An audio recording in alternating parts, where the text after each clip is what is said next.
ফেসবুকে কাজ করতে আর মন চায় না, কারণ কিছু বন্ড মানুষ আছে, এই বন্ডদের জন্য কাজ করতে আর মন চায় না। কারণ কিছু কিছু ভিডিওর মাধ্যমে এরকম ধরনের কথাবার্তা বলে যে মাথা মোতা একদম নষ্ট হয়ে যায়।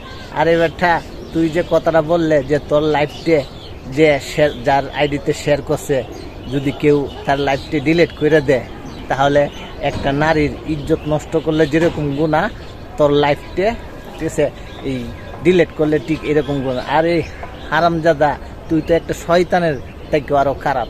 শয়তানও এরকম জঘন্য কথা বলবে না। তুই এমন একটা খারাপ কথা বলছিস, এমন একটা মাসালা দিয়েছিস। তুই যদি, আমার মনে হয় যে তুই জীবনেও মাদ্রাসার দ্বারে কাছেও গেছিস না। তুই যাইতে তাহলে এরকমভাবে তুই মাসালাটা দিতে পারতে না। কারণ মাসালা দেওয়ার উপযুক্ত কি তুই? মাসালা দিস যে এত বড় একটা মাসালা দিস, মাসালা দিব যে মাসালার উপযুক্ত সে মাসালা দিবে।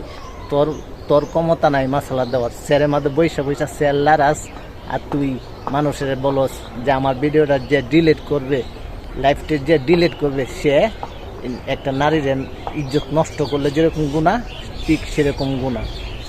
এখনো বলতাছি, এখনো সময় আছে।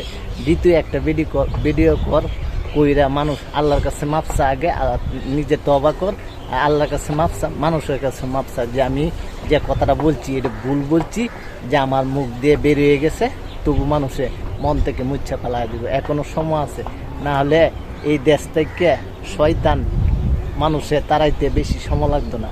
ঠিক আছে, কিছুদিনের মাঝে দেখবে তুনো সইরা যাবে এই শয়তানি কথা বললে।